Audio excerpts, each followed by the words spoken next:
All right, guys, this is my review of the Bella electric skillet. And there's a reason why this is the #1 selling electric skillet on Amazon.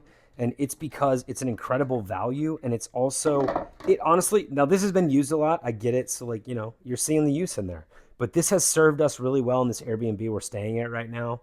It's got a very nice design. But what's the point of this? Well, the point is you're now able to do stir fry and maybe steam things or grill things.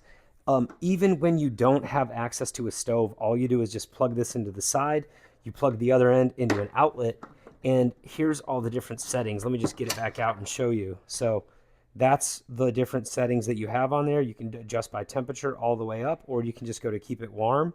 But it's super easy to use and great for people who don't have access to a kitchen or maybe just need a separate cooktop to be able to do more grilling or frying or whatever it is. So this comes in handy a lot. And honestly, dude, I highly recommend this.